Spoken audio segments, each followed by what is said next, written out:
মাননীয় প্রধানমন্ত্রী, আপনার কন্যা সন্তান জাইমা রহমানের মতো আমরাও আপনার সন্তানের মতো।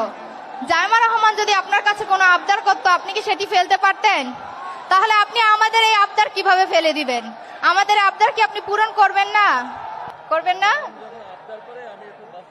সুলতানা ওর কলেজের ব্যাপারে একটি কথা বলেছে। ও আমাকে বলেছে আমার সন্তানের মতো নয়, এবং আমার সন্তান যদি কোনো আবদার করতো আমি রাখতাম কিনা।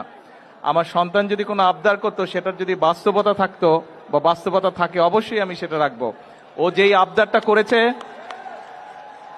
আমাদের শিক্ষামন্ত্রী মিলন, উনি এই চাঁদপুরেরই সন্তান, ওনাকে আমি এখনই নির্দেশনা দিব এটার বিষয়টার কি সম্ভাব্যতা আছে সবকিছু বিবেচনা করে।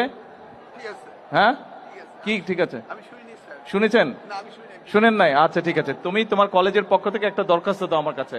ওখানে যাও, গিয়ে প্রিন্সিপাল স্যারের সাথে কথা বলে একটা দরখাস্ত দাও, তারপরে আমি দেখছি। সরকারের থেকে কিছু আইন কানুন আছে, কাজেই আমরা চেষ্টা করব সম্ভাব্যতা যাচাই করে বাস্তবায়ন করতে।